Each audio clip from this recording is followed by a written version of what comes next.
पूरे 12 किलो गेहूँ है, अच्छे से पीस देना। हाँ ठीक है, शाम को आकर ले जाना। अच्छा, लेकिन कितने पैसे बताया तुमने?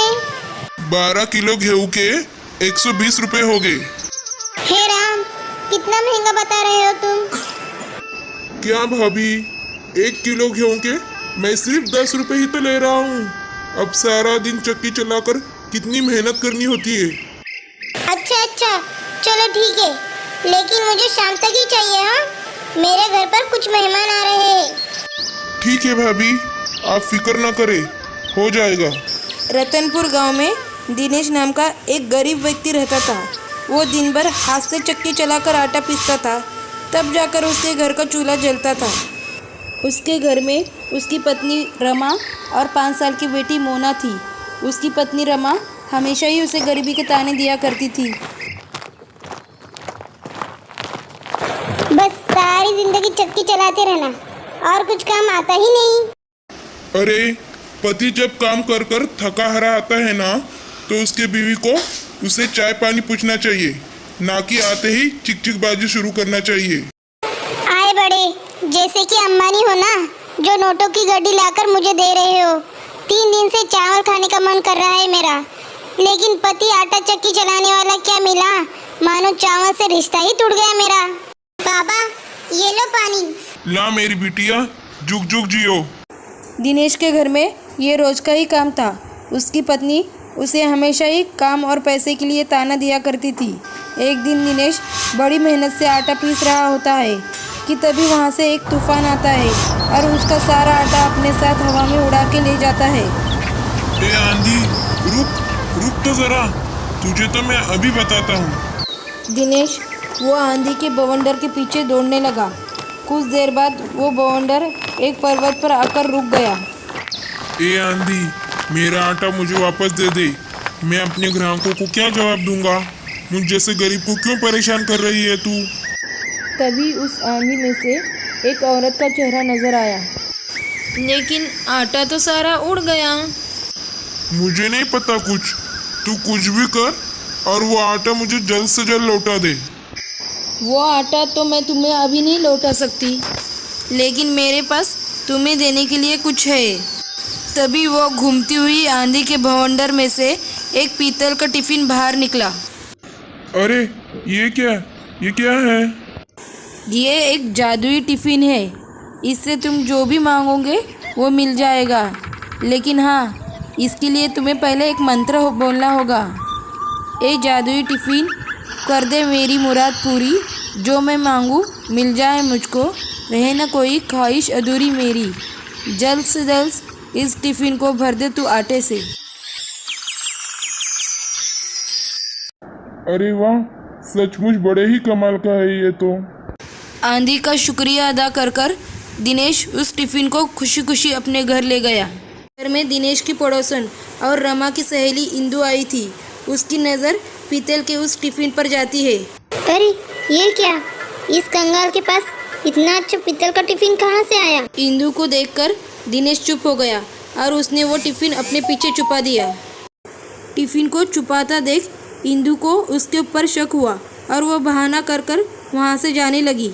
अच्छा, अब मैं भी चलती हूँ, बहुत देर हो गई है। मेरे वो भी तो काम से आ गए होंगे। लेकिन इंदु बाहर जाकर खिड़की से उनकी सारी बातें सुनने लगती है। क्या है जी, क्यों घोड़े पर सवार हो रहे हो? अरे सुनो तो, मैं तुम्हें अभी एक चमत्कार दिखाता हूँ। ये कहाँ से लाए आप? मैं तुम्हें सब बताता हूँ, पहले तुम एक बड़ा सा बर्तन ले आओ ना।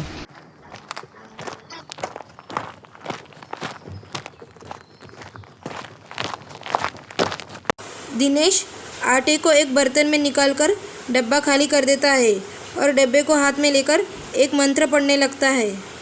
ए मेरे जादुई टिफिन, कर दे मेरी मुराद पूरी, जो मैं मांगू मिल जाए मुझको, रहे न कोई ख्वाहिश अधूरी मेरी। जल्दी से इस टिफिन को भर दे तू आटे से। बाप रे बाप, ये जादू कहाँ से सीखा है आप? दिनेश रमा को सारी बातें बता देता है। वाह जी वाह, अब तो हमारे दिन ही बदल जाएंगे।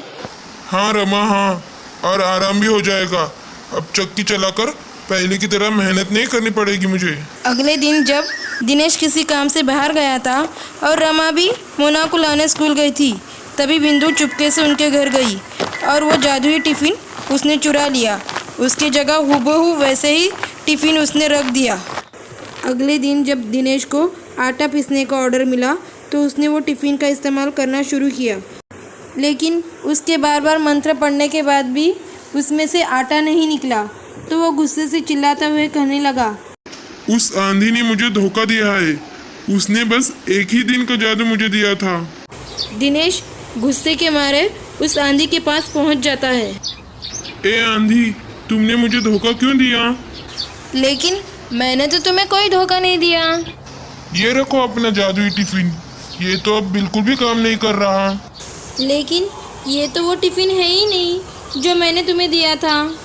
अच्छा, तो क्या मैं तुमसे झूठ बोल रहा हूँ?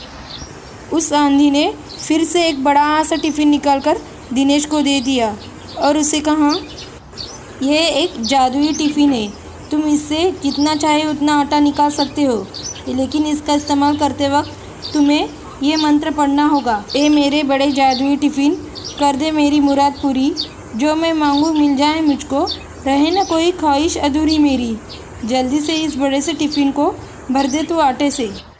जब दिनेश उस टिफ़िन को लेकर घर लौट रहा होता है, तभी रास्ते में बिंदु उसे देख लेती है।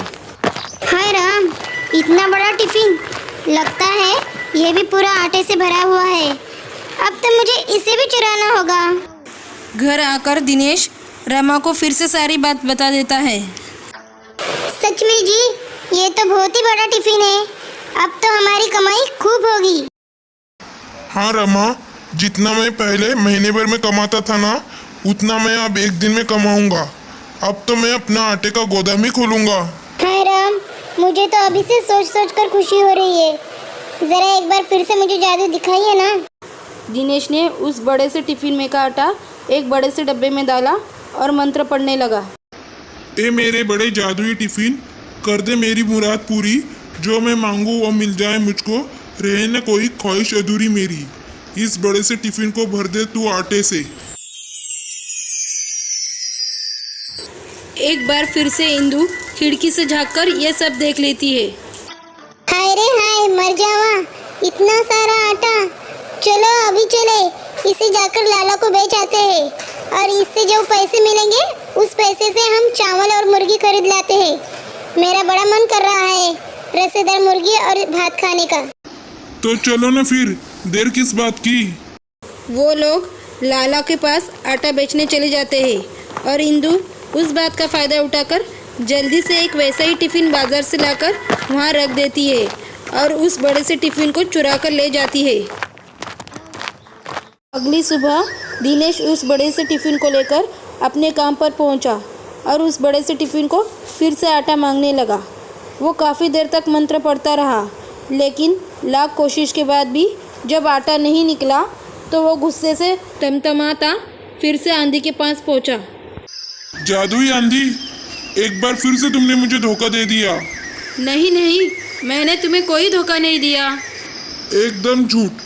तुम जब भी मुझे कोई जादुई टिफिन देती हो ना, उसका जादू एक दिन के बाद ही खत्म हो जाता है। ये कैसे हो सकता है? आंधी ने जब उस बड़े से टिफ़िन को देखा तो वो समझ गई कि ये वो जादुई टिफ़िन नहीं है। इस बार मैं तुम्हें ऐसी चीज़ दूंगी जिससे तुम समझ जाओगे कि मैंने तुम्हें धोखा नहीं दिया।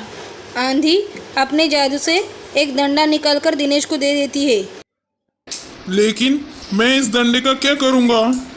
इस डंडे को तुम ले जाकर अपने घर रख देना और अगर तुम्हें वो चोर मिल जाए तो कहना, ए मेरे जादुई डंडे, दिखा तू अपना कमाल, जो भी आए तुझे चुराने, दिखा तू अपना धमाल। दिनेश एक बार फिर उस जादुई डंडे को लेकर घर आया और एक बार फिर इंदु ने उसे देख लिया। जरूर इस डंडे में भी कोई जादू छुपा होगा। अब किसी तरह से मैं इसे भी चुरा लूंगी। अगले दिन जब मोना स्कूल गई थी तो दिनेश और रमा घर से बाहर जाने का नाटक करते हैं और दरवाज़ा खुला छोड़कर चले जाते हैं। इंदु घर पर कोई ही नहीं है ये देखकर जल्दी से घर के अंदर आती है और उस डंडे को चुराने की कोशिश करती है। इंदु उस डंडे को ले जा रही होती है तभी दिनेश और रमा वहाँ आ जाते हैं और दिनेश मंत्र पढ़ने लगता है। ए मेरे जादुई डंडे, दिखा तू अपना कमाल, जो भी आए तुझे चुराने उसका तू कर दे धमाल। तभी वह डंडा इंदु को पीटने लगता है। अरे अरे ये क्या हो रहा है? अरे मर गई मैं, हाय हाय, क्या करूँ, कोई तो मुझे बचा लो। वही तो आई बड़ी सहेली होकर अपने ही सहेली के घर चोरी करती है। हाँ, जल्दी से हमारे जादुई टिफिन लौटा दो, नहीं तो इस डंडे की पिटाई से आज तुम यही मर जाओगी। हाँ हाँ, अभी लाती हूँ। जब तक इंदु ने दिनेश को उसकी अमानत नहीं लौटाई तब तक उस डंडे ने उसकी पिटाई जारी रखी। इंदु दौड़ी और अपने घर गई और वो दोनों जादुई टिफिन लेकर दिनेश को उसने दे दिए। अब रुक जाओ जादुई डंडे, आज के बाद हमारी कोई भी चीज़ चुराई तो याद रखना। हाय हाय, इतनी मार खाने के बाद मैं तुम्हारी तो क्या किसी की भी चीज़ नहीं चुराऊंगी। इतना कहकर इंदु 9-2-11 हो गई। अब बड़े और छोटे जादुई टिफिन से दिनेश आटा निकालकर बेचता रहा, फिर उसे कभी चक्की चलाने की ज़रूरत ही नहीं पड़ी। बच्चों, अगर आपको कहानी अच्छी लगी हो तो प्लीज़ लाइक और सब्सक्राइब ज़रूर कीजिएगा।